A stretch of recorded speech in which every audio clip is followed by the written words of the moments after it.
Hello to everyone, this is Sujeet Singh. Welcome to all my lovely audience on my YouTube channel. तो जैसा आपको मालूम है कि इस चैनल पर हम बायोलॉजी से रिलेटेड बहुत सारे इंपॉर्टेंट टॉपिक को अंडरस्टैंड करते हैं और अभी की जो करंट सीरीज़ है वो है प्लांट फिजियोलॉजी का first chapter, transport in plant. तो ट्रांसपोर्ट इन प्लांट की ये 8th वीडियो है। इससे पहले हमने 7 वीडियो हमने यूट्यूब चैनल पर लॉन्च कर दिया है, तो आप जा करके उसे भी देख सकते हैं और अपने कॉन्सेप्ट्स को और भी क्लियर करेंगे। ठीक है, तो आज का जो टॉपिक है ना वो बहुत ही इंटरेस्टिंग है।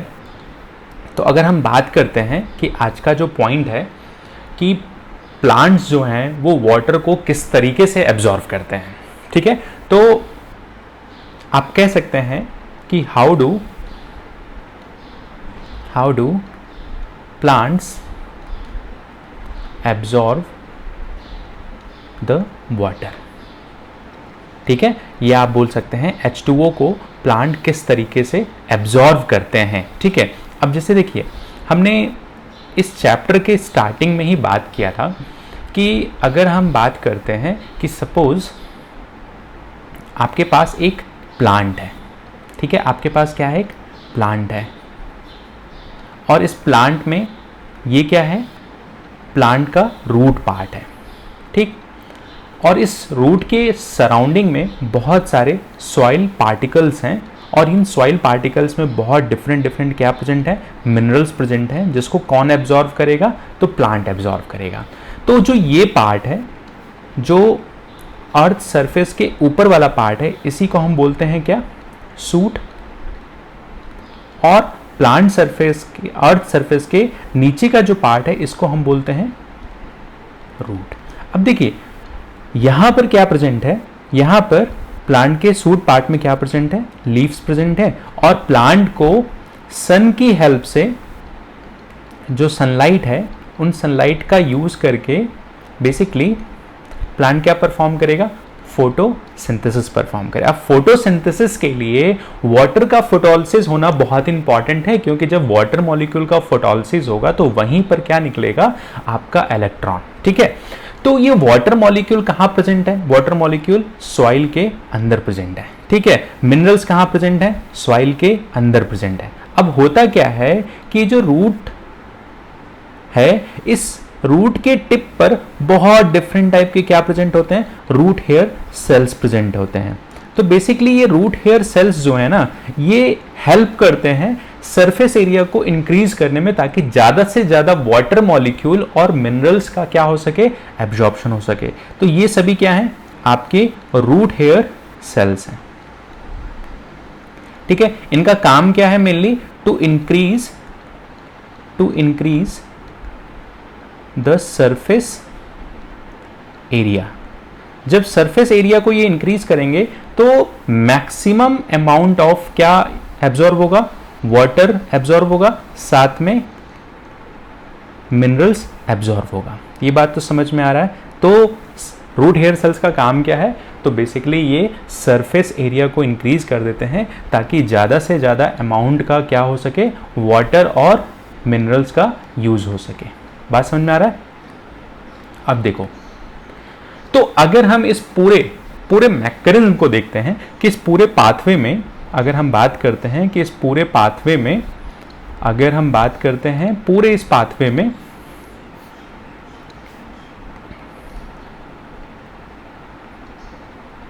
पाथवे की अगर हम बात करते हैं तो यहां पर जनरली 2 डिफरेंट तरह के पाथवे चलते हैं। एक पाथवे को आप बोलते हो सिम्प्लास्टिक पाथवे, एक पाथवे को आप क्या बोलते हो, सिम्प्लास्ट पाथवे, और दूसरे को आप बोलते हो एपोप्लास्ट पाथवे। ठीक, अब इन्हीं दोनों के पाथवे को अंडरस्टैंड करने के लिए हम एक डायग्राम की हेल्प से अंडरस्टैंड करेंगे कि बेसिकली ये पाथवे हैं क्या। तो देखो यहां पर अगर हम पूरे सेल के अरेंजमेंट को देखते हैं, प्लांट्स के रूट हेयर सेल्स के जो अरेंजमेंट को देखते हैं, तो सपोज आपका ये क्या है, आपका रूट है। ठीक है, अब इस रूट के सराउंडिंग में अगर हम बात करते हैं कि वाटर मॉलिक्यूल का मूवमेंट कैसे कैसे होता है। तो रूट के सॉइल के कांटेक्ट में यहां पर क्या प्रेजेंट है, आपका सॉइल प्रेजेंट है, और इस सॉइल के अंदर क्या है, वाटर मॉलिक्यूल, और साथ में क्या प्रेजेंट है, मिनरल्स मॉलिक्यूल इसी सॉइल के अंदर। ठीक, अब सॉइल के जो डायरेक्ट कांटेक्ट में कौन प्रेजेंट है, तो एपिडर्मल सेल्स प्रेजेंट है, एपिडर्मिस प्रेजेंट है। ठीक है, और एपिडर्मिस के सराउंडिंग में जो सेल्स प्रेजेंट है उसी को आप बोलते हो कोर्टेक्स, एंडोडर्मिस, पेरिसाइकिल, और तब जाकर के आपका क्या आता है, जाइलम। ठीक है, तो हमने बात किया था कि जो वेस्कुलर कंडक्टिंग टिश्यू है, वेस्कुलर कंडक्टिंग टिश्यू है, इनमें बेसिकली क्या है, एक तो आपकी जाइलम है और दूसरी क्या है, फ्लोएम है। तो देखो सॉइल के डायरेक्ट कॉन्टेनमेंट कौन प्रेजेंट है, ये सेल्स का अरेंजमेंट है, ये रूट के सेल्स का क्या है, अरेंजमेंट है। ठीक, अब कैसे, तो सॉइल के डायरेक्ट कांटेक्ट में कौन है, एपिडर्मिस, फिर उसके बाद कौन है, कोर्टेक्स, फिर उसके बाद कौन है, एंडोडर्मिस, और एंडोडर्मिस में ही आप याद रखना कैस्पीरियन स्ट्रिप्स भी होते हैं जो एक तरह के क्या हैं, वाटरप्रूफ बैंड्स हैं, वाटरप्रूफ बैंड्स हैं। क्या हैं ये, एक तरह के वाटरप्रूफ बैंड हैं, वाटर प्रूफ बैंड्स हैं। ठीक है, मींस ये ऐसी स्ट्रिप है जहां पर एपोप्लास्टिक पाथवे क्या हो जाती है, पूरी तरीके से बंद हो जाती है। तो यहां पे वाटर पास नहीं कर पाते हैं इस कैस्पीरियन स्ट्रिप को, या सबरीन भी इसको बोलते हैं। ठीक है, तो या तो इसका कैस्पीरियन स्ट्रिप नाम है, कैस्पीरियन स्ट्रिप, या इसी को हम बोल देते हैं आपका सबीरियन। बात क्लियर है। अब देखो जो ये पाथवे है, अगर हम एपिडर्मल और कोर्टेक्स की बात करें तो ये दोनों एक दूसरे से कनेक्टेड हैं थ्रू प्लाज्मोडेस्माटा। तो प्लाज्मोडेस्माटा बेसिकली क्या है, तो प्लांट सेल्स में प्रेजेंट होते हैं। पहली चीज तो कहां प्रेजेंट होते हैं, प्लांट सेल्स में प्रेजेंट होते हैं, और ये एक दूसरे की क्या है, कनेक्ट करते हैं दो सेल्स को, कनेक्ट करते हैं दो डिफरेंट सेल्स को। और अगर आप बात करते हैं तो एपिडर्मिस और कोर्टेक्स को कनेक्ट करने के लिए क्या है, आपके प्लाज्मोडेस्माटा। इसी तरीके कोर्टेक्स और एंडोडर्मिस को कौन कनेक्ट कर रहा है, तो प्लाज्मोडेस्माटा। मींस एक सेल की दूसरे सेल से जो साइटोसोलिक कांटेक्ट में जो ट्रांसफर हो रहा है वो किसके थ्रू हो रहा है, थ्रू प्लाज्मोडेस्माटा। अब देखो जो साइटोसोलिक कांटेक्ट के थ्रू ट्रांसफर हो रहा है, सपोज ये वाटर मॉलिक्यूल एब्जॉर्ब हुआ, साथ में मिनरल्स एब्जॉर्ब हुए, तो ये एक सेल के साइटोप्लाज्म के थ्रू दूसरे सेल के साइटोप्लाज्म में जो मूवमेंट हो रहा है ये वाया किसके हो रहा है, प्लाज्मोडेस्माटा। तो प्लाज्मोडेस्माटा एक तरह की ओपनिंग है जो दो डिफरेंट सेल्स को कनेक्ट करती है, और इन कनेक्टिविटी के थ्रू वाटर और मिनरल्स का क्या हो रहा है, ट्रांसपोर्टेशन हो रहा है। तो जब दो डिफरेंट सेल्स के साइटोप्लाज्म के थ्रू जो मूवमेंट हो रहा है उस मूवमेंट को आप क्या बोलते हो, सिम्प्लास्टिक मूवमेंट। तो ये जो मैं रेड कलर से बना रहा हूं बच्चे, ये बेसिकली सभी क्या हैं, आपके सिम्प्लास्टिक मूवमेंट है। ठीक, लेकिन अगर मैं यहां पर बात करता हूं, अगर मैं यहां पर बात करता हूं ग्रीन कलर से, ठीक है, तो जो यहां पे दो सेल्स के बीच मींस वॉल है, ये सेल की क्या है, वॉल है, और इस सेल के वॉल के जो बीच का स्पेस है, जो ये स्पेस है जिसको हम बोलते हैं बेसिकली आपकी इंटर सेलुलर स्पेस। ठीक है, तो बेसिकली ये क्या है, एक तरह का इंटर सेलुलर स्पेस है। मींस ये जो स्पेस है ना, ये सभी क्या है, inter cellular space, inter cellular space. तो जो भी मूवमेंट वाटर और मिनरल का इंटरसेलुलर स्पेस के थ्रू होता है उसी मूवमेंट को आप बोलते हो एपोप्लास्ट मूवमेंट। तो याद रखना जो ये मैं ब्लैक कलर से ड्रॉ कर रहा हूं ये सभी कैसा एक तरह का मूवमेंट है, ये एक तरह का मूवमेंट है एपोप्लास्टिक मूवमेंट। तो दो सेल्स के बीच में साइटोप्लाज्म के थ्रू जो मूवमेंट हो रहा है उसको बोलते हैं सिम्प्लास्ट, और सेल वॉल के इंटरसेलुलर स्पेस के थ्रू जो मूवमेंट हो रहा है उसको बोलते हैं एपोप्लास्ट। तो देखो अगर हम बात करते हैं, हमने बात किया कि जो पाथवे हैं जो प्लांट्स के अंदर ट्रांसपोर्ट हो रहा है किसका, वाटर और साथ में मिनरल्स का। ठीक, अब इसमें हम क्या अंडरस्टैंड कर रहे हैं, कौन कौन सी पाथवे हैं। तो ब्रॉडली यहां पर दो डिफरेंट टाइप की पाथवे हैं। एक को हमने बोला सिम्प्लास्ट पाथवे और दूसरे को हमने बोला apoplast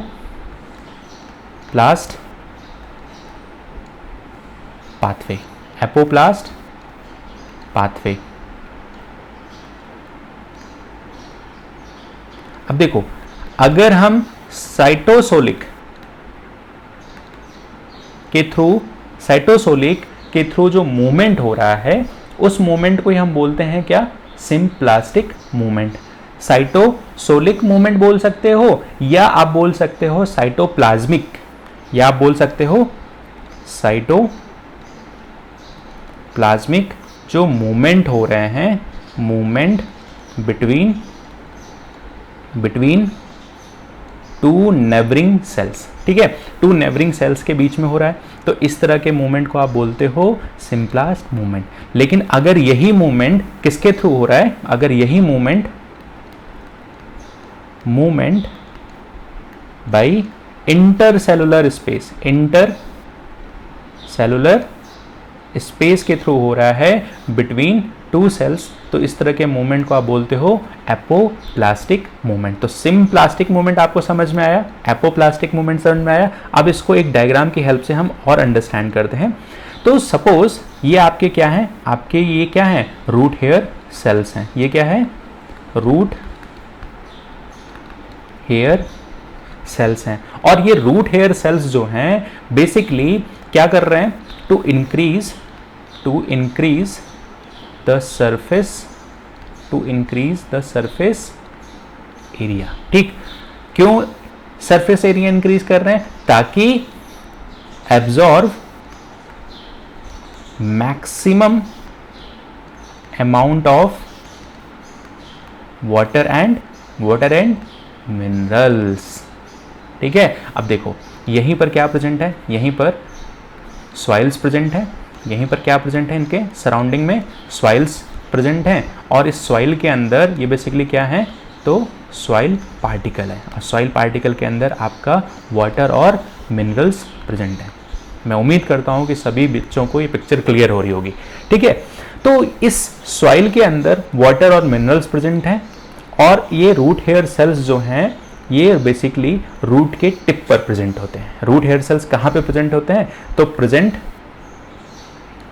eight the root tip.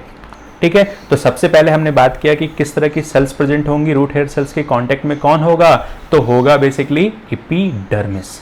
क्या होंगे, एपिडर्मिस होंगे, देन कोर्टेक्स होगा, देन एंडोडर्मिस होंगे, और एंडोडर्मिस में ही क्या होंगे, आप देखो यहां पर ध्यान से, तो यहां पर एक येलो कलर की स्ट्रिप प्रेजेंट है। ठीक है, यही क्या है आपकी कैस्पीरियन स्ट्रिप, यही क्या है आपकी कैस्पीरियन स्ट्रिप। ये क्या है आपकी जो येलो कलर की स्ट्रिप्स हैं, ये क्या है कैस्पीरियन स्ट्रिप, या इसी को आप बोल देते हो सेब्रीन स्ट्रिप। ये बेसिकली क्या होते हैं, तो वाटरप्रूफ बैंड्स प्रेजेंट होते हैं। तो सबसे पहले आपके एपिडर्मिस है, ये क्या है आपकी एपिडर्मिस। उसके बाद कौन सी सेल है, कोर्टेक्स है। उसके बाद कौन है, कैस्पीरियन स्ट्रिप है। उसके बाद कौन है, पेरीसाइकिल है। और फिर आते हैं आपके वेस्कुलर टिश्यू मींस जाइलम और फ्लोएम प्रेजेंट है। ठीक है, और यहीं से आपका वाटर मॉलिक्यूल का मूवमेंट किधर से होगा, फ्रॉम रूट टू सूट क्या होगा, डायरेक्शन होगा। ठीक है, मूवमेंट या आप बोल सकते हो डायरेक्शन, किसकी तरफ, फ्रॉम रूट टू सूट की तरफ मूवमेंट होने लगेगा। ठीक, तो अब देखो यहां पर अगर दो सेल के बीच में जो मूवमेंट हो रहा है, ये जो दो सेल्स के बीच में मूवमेंट हो रहा है, ये एक तरह के क्या है, सिम्प्लास्टिक मूवमेंट है। ठीक, लेकिन अगर हम बात करते हैं कि इंटरसेलुलर स्पेस, दो सेल्स के बीच के स्पेस से जो ट्रांसफर हो रहा है, जो सपोज अगर हम इसको रेड लाइन से ड्रॉ करते हैं, तो ये क्या है आपके दो सेल्स के बीच के स्पेस के थ्रू से क्या हो रहा है, मूवमेंट हो रहा है। तो फाइनली ये कौन सा मूवमेंट है, एपोप्लास्टिक मूवमेंट। बात समझ में आ रही है। और ये जो मूवमेंट हो रहा है बच्चे, दो सेल्स के बीच में मूवमेंट हो रहा है, इसी पाथवे को आप क्या बोलते हो, सिम्प्लास्टिक पाथवे। ये बात सभी को क्लियर है और मैं उम्मीद करता हूँ कि आपको ये सारी चीज़ें क्लियर हो रही होंगी। ठीक है बच्चे, तो देखो मेरा एक ही एम है कि आज के टाइम में सभी बच्चों को ना एजुकेशन मिले, ठीक है, और अच्छे से मिले। तो ये कुछ एक तरह का मेथड है जिसकी हेल्प से बेसिकली रूट हेयर सेल्स के थ्रू आपका वाटर का क्या हो रहा है, एब्जॉर्प्शन हो रहा है। ठीक है, अब कुछ प्लांट्स के रूट हेयर सेल्स में क्या होता है कि सपोज जो रूट हेयर सेल्स है ना बच्चे, इनमें आपके क्या एसोसिएटेड हो जाते हैं, फंगस। तो फंगस बेसिकली क्या काम कर रहे हैं, ये एक तरह का एडिशनल टाइप का स्ट्रक्चर है। जैसे अगर आप एग्जाम्पल की बात करोगे तो इनका एग्जाम्पल क्या है, माइकोराइजा। इनका एग्जाम्पल क्या है बच्चे, माइकोराइजा। और बेसिकली ये माइकोराइजा जो फंगस रहते हैं ये क्या काम करते हैं, तो बेसिकली वाटर और मिनरल्स के एब्जॉर्प्शन को ये और ज़्यादा बढ़ा देते हैं। ठीक है, और बदले में प्लांट से क्या लेते हैं, तो कार्बोहाइड्रेट, ताकि वो खुद को भी क्या कर सकें, सर्वाइव कर सके। तो इसका एग्जाम्पल है माइकोराइजा। बात समझ में आ रहा है।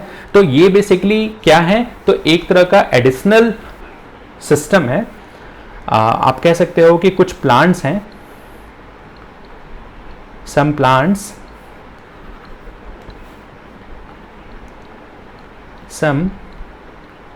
plants have additional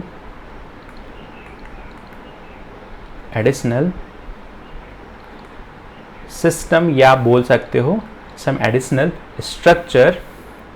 और ये एक तरह का कैसा एसोसिएशन है, ये फंजाई और प्लांट रूट के बीच में कैसा एसोसिएशन है, तो एक तरह का ये सिम्बायोटिक एसोसिएशन है, सिम्बायोटिक एसोसिएशन। ठीक है, तो बेसिकली फंगस क्या कर रहा है, रूट हेयर सेल्स को वाटर और मिनरल प्रोवाइड कर रहा है, क्योंकि ये सरफेस एरिया को इंक्रीज कर देगा। और ये बदले में प्लांट से क्या लेगा, तो ये बदले में प्लांट से क्या लेगा, कार्बोहाइड्रेट। इसीलिए दोनों एक दूसरे से क्या है, बेनिफिट हो रहे हैं।